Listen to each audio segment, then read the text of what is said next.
اوشان اور ٹائیگر نے ایک دوسرے کو معنی خیز نظروں سے دیکھا اور سر ہلانے لگے۔ ایکس رے سے پتہ چلتا ہے کہ چاروں بنیادی جوڑ شانوں اور ٹانگوں کو نقصان پہنچا ہے۔ اس کی لاش ایک اپارٹمنٹ ہاؤس کی چھت سے ملی اور یہ آپ کا ملازم تھا، ٹائیگر نے کہا۔ بہرام اس طرح سر ہلانے لگا جیسے اسے ٹائیگر کے اس انکشاف سے حیرت نہیں ہوئی۔ کیا تم قتل کے اس طریقہ کار کی وضاحت کر سکتے ہو؟ بہرام نے پوچھا۔ شہنشاہ اعظم، اوشان نے سر خم کرتے ہوئے جواب دینا شروع کیا۔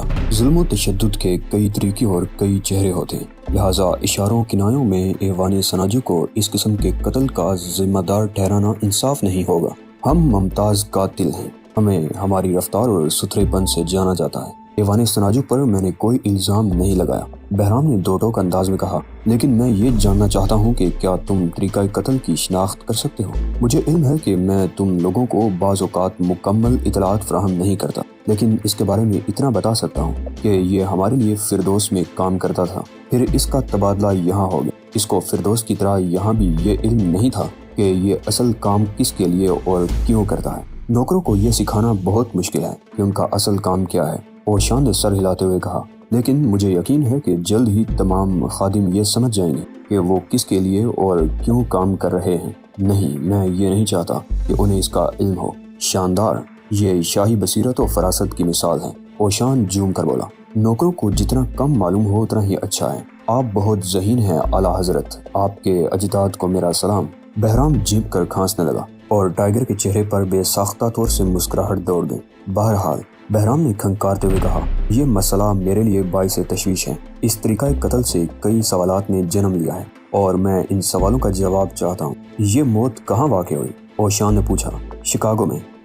شکاگو، شریفوں کا شہر، اوشان سر ہلا کر بولا۔ کسی ماسٹر نے اس علاقے پر توجہ نہیں دی۔ ذرا غور سے دیکھیں ماسٹر، بہرام نے بمشکل غصہ ضبط کیا۔ اگرچہ ہڈیوں کو شدید ترین ضربیں سہنی پڑی ہیں، لیکن ان ضربوں سے کھال کہیں بھی متاثر نہیں ہوئی۔ میرا خیال ہے کہ صرف 3 ہڈیوں کے جوڑ ٹوٹے ہیں، ٹائیگر نے کہا۔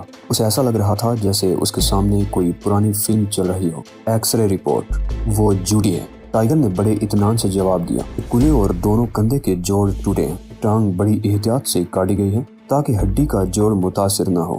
بہرام نے خاموشی سے ایکس رے رپورٹ نکالی اور اسے بغور دیکھا اور پھر اچھل پڑا۔ ٹائیگر نے صحیح کہا تھا، شاندار ٹائیگر، اس کو بہت محنت سے سکھایا ہے شہنشاہ، اوشان نے بڑے فخر سے کہا۔ تب پھر تم قتل پر بھی روشنی ڈال سکتے ہو؟ یس، ٹائیگر نے مسکرا کر کہا۔ قاتل کو یہ احساس نہیں تھا کہ وہ کیا کر رہا ہے۔ اس نے بائیں ٹانگ پر لکی شاٹ لگایا، لیکن پھر اناڑی پن کا مظاہرہ کرتے ہوئے اس نے باقی جسم کو برتا بنا دیا۔ اوشان نے جو بغور احمد دارا کی لاش کو دیکھے جا رہا تھا سر اٹھایا، ایک لمبی سانس لی اور کہا، اس اناڑی پن کا مظاہرہ کرنے والوں کی تعداد کم از کم 2 ہوگی۔ پہلا ماہر تھا جس نے بائیں ٹانگ پر فن کا مظاہرہ کیا، جبکہ دوسرا اناڑی تھا، لیکن اس کے اس انجام کی کوئی وجہ تو ہوگی، مجھے اس کا علم نہیں۔ تب پھر مجھے بھی یہ پتہ نہیں کہ موت کیوں کر واقع ہوئی، اوشان نے بڑے اطمینان سے جواب دیا۔ ماسٹر پلیز، ہمیں کیا کرنا چاہیے؟ ہر چیز کو قریب سے دیکھنا چاہیے، اوشان نے مختصر سا جواب دیا۔ پھر اچانک ہی ٹائیگر اکتاہٹ محسوس کرنے لگا۔ میں سناجو جانا چاہتا ہوں، اس نے انتہائی سنجیدگی سے کہا، اور اوشان اس طرح چونک پڑا جیسے اسے کسی بچوں نے کاٹ لیا ہو۔ اس نے خود کو سنبھالا۔ وہاں کا موسم بہت خراب ہوگا میرے بچے، لیکن میں وہاں جا کر آرام کرنا چاہتا ہوں۔ تمہیں وہاں جانے کی منظوری مل چکی ہے، لیکن چند روز کے لیے رک جاؤ، یہ مشن، مجھے اس مشن کی پرواہ نہیں۔ تب پھر اوشان کو ساتھ لے کر نہ جاؤ، یہ ناممکن ہے۔ اوشان کا لہجہ بہت سنگین تھا۔ یہ میرے گھر جائے گا اور میں یہاں رہوں گا؟ نہیں، ناممکن۔ ٹھیک ہے۔ بہرام جانتا تھا کہ ٹائیگر کیوں جانا چاہتا ہے، اور یہ بھی جانتا تھا کہ اوشان کو اس سے علیحدہ کرنا ممکن نہیں۔ تمام تیاریاں پرسوں تک مکمل ہو جائیں گی۔ اپنے ہوٹل میں واپس پہنچنے کے بعد وہ احمد دارا کی موت پر گفتگو کر رہے تھے۔ ٹائیگر کو سناجو کی قدیم رسم یاد تھی، جب بھی سناجو والے کسی کو ذلیل کرنا چاہتے تھے تو وہ 3 مہلک ضربیں لگا کر اسے ایڑیاں رگڑ کر مرنے کے لیے چھوڑ دیتے تھے۔ یہی احمد دارا کے ساتھ ہوا تھا اور ٹائیگر یہی نوگان کے ساتھ کرنا چاہتا تھا۔ شیرازی نے جب امریکہ میں اپنے ہاتھوں سے پہلی مرتبہ کسی کو قتل کیا تو اسے بڑا لطف آیا اور خوف کی وہ شدت ختم بلکہ فنا ہو گئی جس نے اسے قتل سے قبل جکڑ رکھا تھا۔ قتل کرنے کے بعد اسے دوسرا قتل کرنے کی خواہش بھوک کی طرح محسوس ہو رہی تھی۔ اسے یہ علم نہیں تھا کہ اسے نوگان نے کرائے پر حاصل کیا ہے۔ یہ الگ بات تھی کہ ایران کے اس ممتاز کراٹے ماسٹر کو نوگان نے کسی ذریعے سے حاصل کیا تھا اور امریکہ میں اسے کراٹے اسکول کا انسٹرکٹر مقرر کیا تھا۔ جب شیرازی نے بلیک بیلٹ والے کو پیچھے کی طرف گھومتے ہوئے اور شانے کو سہارا دینے کی کوشش کرتے ہوئے دیکھا تو وہ بے اختیار ہنس پڑا۔ احمد دارا سے غلطی یہ ہوئی تھی کہ اس نے شیرازی سے مقابلے کے لیے سنچن ڈاچی سٹائل اپنایا۔ اس داؤ کو شیرازی نے محض بازو آگے کر کے بلاک کیا تھا اور پھر اس کا بایاں ہاتھ احمد دارا کی جوڑ پر پڑا تھا۔ احمد دارا سنبھلا بھی نہ تھا کہ شیرازی نے اسی جوڑ پر دوسرا وار کیا اور یہ محض آغاز ثابت ہوا۔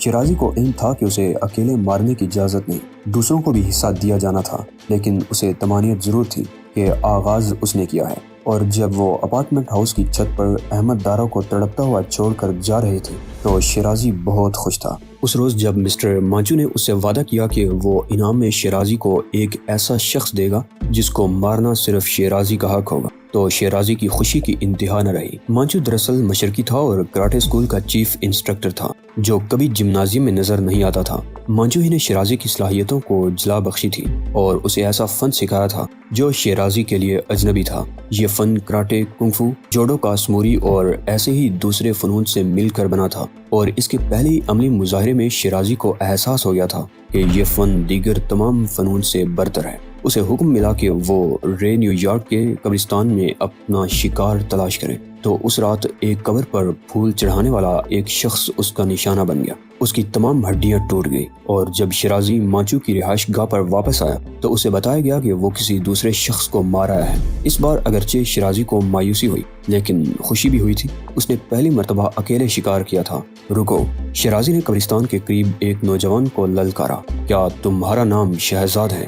ہاں۔ ٹائیگر جو مسلسل کئی گھنٹوں سے احمد دارا کی قبر کے آس پاس منڈلا رہا تھا رک گیا۔ اسے توقع تھی کہ دارا کے قاتل قبر دیکھنے یا قبر پر آنے والوں کی نگرانی کرنے کے لیے ضرور آئیں گے اور شیرازی کو بھی اسی موقع پر یہاں تعینات کیا گیا کہ ٹائیگر یا اوشان یہاں کا ایک چکر ضرور لگائیں گے۔ تم یہاں کیوں آئے ہو؟ شیرازی نے اس سے پوچھا۔ اس کا لہجہ جارحانہ تھا۔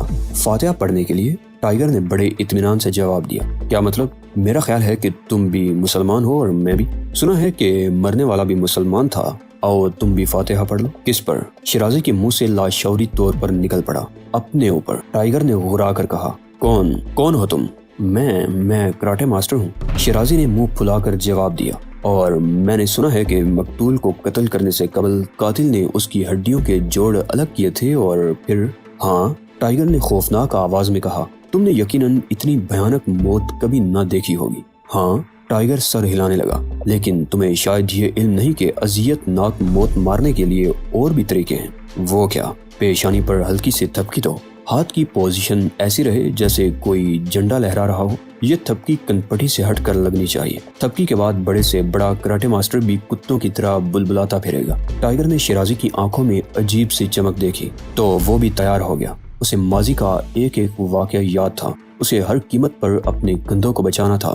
شیرازی کا ہاتھ کسی سانپ کی طرح لہرایا۔ اس سے قبل اس نے اپنا توازن برقرار رکھنے کے لیے دونوں پیروں میں 1 فٹ کا فاصلہ پیدا کر لیا تھا۔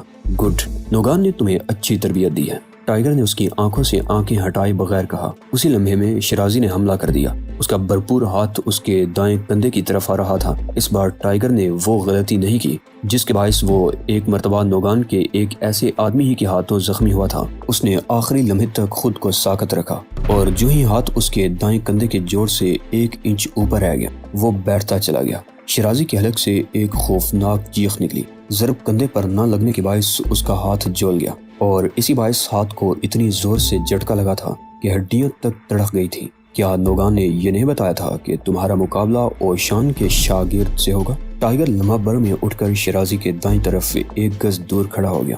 وہ اچھی طرح جانتا تھا کہ اگر شیرازی کی یہ ضرب ہاتھی کی گردن پر بھی لگتی تو گردن ٹوٹ جاتی۔ شیرازی نے پھر حملہ کیا اور اس بار غلطی کر بیٹھا۔ اس کا چہرہ، پورا سر، حلق اور دل تشت میں رکھے ہوئے تحفے کی مانند ٹائیگر کی زد میں تھا۔ ٹائیگر کا ہاتھ اٹھا، کسی جھنڈے کی طرح لہرایا اور اس کے حلق پر سے گزر گیا۔ دوسرے ہاتھ نے کندھے پر نوچا حلق سے گوشت نچ گیا اور کندھے سے گوشت کا ایک لوتھڑا گر گیا۔ ٹائیگر کے دونوں پیر ایک ساتھ حرکت میں آئے۔ یہ سنانجو سٹائل بریفنگ کک تھی جس میں جسم نہیں صرف پنڈلیوں تک کا حصہ ہلتا تھا۔ دونوں پیر شیرازی کے گھٹنوں پر لگے اور اس بار ہڈیاں ٹوٹنے کی واضح آواز سنائی دی۔ شیرازی گر گیا، اس کے نرخرے سے خون بہہ رہا تھا اور کندھے سے بھی خون اچھل رہا تھا۔ سنو، ہم اپنے دشمن کو ذلیل کرنے کے لیے اسے زخمی کرنے کے بعد تڑپتا چھوڑ دیتے ہیں، ٹائیگر نے خوخار لہجے میں کہا۔ سر کو جھٹکا اور واپس چل دیا۔ شیرازی کو آخری لمحوں صرف یہ احساس ہو رہا تھا کہ وہ مر رہا ہے۔ ماجو نوگان کے لیے شیرازی کی موت ایک بہت بڑا صدمہ ثابت ہوئی۔ ساتھ ہی اس خوف نے اسے بے حال کر دیا کہ شیرازی نے مرنے سے قبل ٹائیگر یا اوشان کو سب کچھ بتا دیا ہوگا اور اب اوشان ٹائیگر کے ساتھ اس کی تلاش میں نکل کھڑا ہوگا۔ اسے علم تھا کہ اوشان اس کی بو دور سے محسوس کر لیتا ہے۔ اب اس کے پاس اور کوئی راستہ نہ تھا۔ ڈچ مین نے امریکہ آنے سے انکار کر دیا تھا۔ شیرازی مر چکا تھا اور انکل کارل کی لاش کا پتہ نہیں چل سکا تھا۔ اس کے تمام منصوبے ایک بار پھر ناکام ہو گئے اور اب اس کے پاس صرف ایک راستہ تھا، واپسی کا راستہ۔ وہ سنانجو جا کر کچھ دنوں سکون سے رہنا اور نئی منصوبہ بندی کرنا چاہتا تھا۔ تازہ دم ہو کر ٹائیگر کو ختم کرنے کا پلان بنانا تھا۔ اس نے واپسی کی تیاریاں شروع کر دیں۔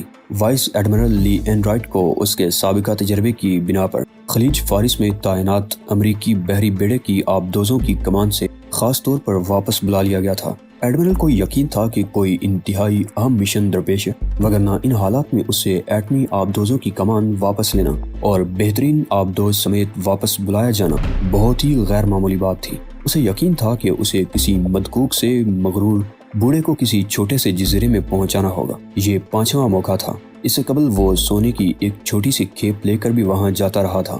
اس سفر کے لیے اسے خاص ہدایات ملتی تھی۔ وہ سان ڈائیگو سے کیموفلاج شروع کرنے کا پابند تھا۔ عملے کو یہی بتایا جاتا تھا کہ وہ آسٹریلیا جا رہے ہیں۔ عملے کے افراد کے اہل خانہ کو یہ اطلاع ملتی تھی کہ اگلی منزل ڈارون ہے۔ پھر تیز رفتاری سے بحر الکاہل عبور کیا جاتا۔ اس طرح آبدوز مشرقی چینی سمندر میں داخل ہو جاتی۔ مکاؤ اور نہا آئی لینڈ کے درمیان آبدوز سر بھی نہ اٹھاتی تھی۔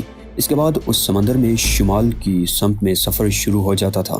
یہاں چینی ساحلوں پر موجود خطرات سے بچنا ضروری ہوتا تھا، لیکن ان خطرات کے باوجود آبدوز شنگھائی سے صرف 100 میل دور سے گزرتی تھی اور چینی سمندروں میں رہتے ہوئے بحرہ زرد میں داخل ہو جاتی۔ 138 در 164 درجوں پر سفر کرتی ہوئی آبدوز شمال اور شمال مشرق سے خلیج مغربی کوریائی میں داخل ہو جاتی اور پھر اس مختصر سے علاقے میں جہاں شمالی کوریا اور کمیونسٹ چین آپس میں ملتے ہیں، سیلز سی آئرلینڈ کی ٹیم اتاری جاتی تھی۔ ان میں غوطہ خور، رینجرز اور ایس ایس اور ہر دوسرے گروپ سے تعلق رکھنے والے جوان ساتھ ہوتے تھے۔ انہیں ایک ایسے مشن پر بھیجا جاتا جس پر وہ جتنا غور کرتے اسی نتیجے پر پہنچتے کہ ان کے بڑے پاگل ہو گئے۔ ان میں سے ایک کے پاس تھوڑا سا سونا ہوتا تھا جو وہ ایک ایسی بوڑھی عورت کے حوالے کر دیتے جو ساحل پر ان کی منتظر ہوتی تھی۔ یہ مقام گاؤں سناجو سے باہر تھا اور سونا حوالے کرنے کے لیے ہمیشہ 12 نومبر کی تاریخ اور صبح 3 بجے کا وقت مقرر ہوتا تھا۔ وقت کی پابندی لازمی تھی۔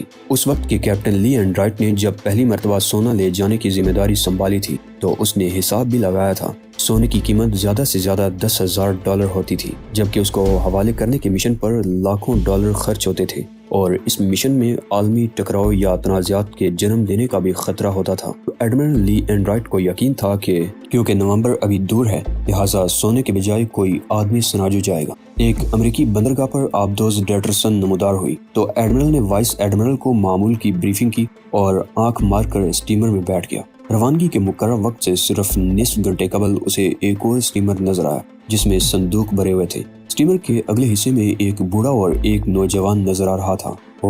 اس بار دونوں ساتھ ساتھ ہیں۔ اس نے سکون کی سانس لی کیونکہ ایک مرتبہ ایسا بھی ہوا تھا کہ اس نے بوڑھے کو اتارا تھا۔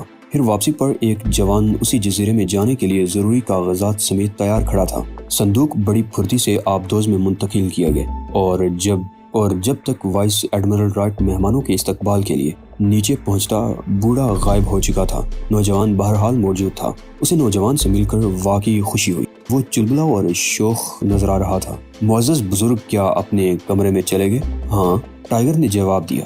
شاید انہیں یاد ہے کہ یہ وہی آبدوز ہے، اس لیے انہیں یہ بھی پتا ہے کہ ان کا کیبن کون سا ہے۔ گڈ، رائٹ نے ہنس کر کہا اور اوشان سے ملنے کے لیے پیسنجر کیبن کی طرف چل دیا۔ اس نے دروازے پر دستک دی۔ وائس ایڈمرل لی اینڈ رائٹ سر، کیا بات ہے؟ اندر سے بطخ جیسی آواز آئی۔ میں اطلاع دینا چاہتا تھا کہ کچھ دیر بعد ہم بحر زرد میں داخل ہونے والے ہیں۔ اس کا مطلب یہ ہوا کہ تم راستہ نہیں بھولے؟ یہی بتانا چاہتے ہو نا؟ اوشان نے اب بھی دروازہ نہیں کھولا۔ میں سامان اتارنے کے بارے میں گفتگو کرنا چاہتا ہوں، وائس ایڈمرل نے مسکرا کر کہا۔ وہ جانتا تھا کہ بوڑھا کتنے اچھے دل کا مالک ہے۔ کیا ہم سناجو پہنچ چکے ہیں؟ نہیں، بحر زرد میں داخل ہو رہے ہیں جناب۔ پھر یہ موقع سامان اتارنے سے متعلق گفتگو کرنے کا نہیں ہے۔ بات یہ ہے کہ اگر آپ کے صندوق پہلے کی طرح بھاری ہی نہیں بلکہ زیادہ بھی ہیں اور مجھے خدشہ ہے سیلرز انہیں اٹھا کر ساحل تک نہیں لے جا سکیں گے۔ وہی پیچیدگیاں۔ اوشان کی جھنجھلائی ہوئی آواز سنائی دی۔ تمہارے جہاز تو تھوڑا سا سامان بھی نہیں اٹھا سکتے۔ اگر آپ حکم دیں تو ہم اپنے ایک ہی جہاز میں پورا شہر اٹھا لیں، لیکن ہم جہاز سمیت اس علاقے میں داخل نہیں ہو سکتے جناب۔ خیر چھوڑو، مگر اس جہاز میں میرا ٹی وی کیوں نہیں رکھا ہے؟ ہم آبدوز میں اور زیر آب ہیں جناب۔ تب پھر سطح آب پر چلو تاکہ ٹی وی پر کچھ تو نظر آئے۔ جناب، رائٹ گھبرا گیا۔ اسے ایک بار پہلے بھی یہی فرمائش کی گئی تھی، اگر ہم سطح آب پر نکلے تو چاروں طرف سے حملہ ہو جائے گا، چینی ہمیں پکڑ لیں گے۔ مجھے پکڑ لیں گے؟ اوشان نے حیرت سے کہا۔ نہیں، ابھی چینیوں کی کلائیوں میں ایسے ہاتھ نہیں لگے جو مجھے پکڑ سکے۔ اس کے بعد اوشان خاموش ہو گیا اور رائٹ کو ٹائیگر ہی سے وقت گزارنے پر اکتفا کرنا پڑا، لیکن اس نے ہدایتوں کے مطابق اس سفر کے بارے میں نوجوان لڑکے سے کوئی بات نہ کی۔ USS ڈیٹرسن، جس کا پہلا نام ڈاٹر تھا، آخر سناجو کے پانیوں میں اوپر اٹھا۔ تمام لوگوں نے گرم کپڑے پہن لیے، گرم نقابیں لگا لی کیونکہ یہاں برفانی ہوائیں چل رہی تھیں اور عرشے پر بھی برف ہی برف تھی۔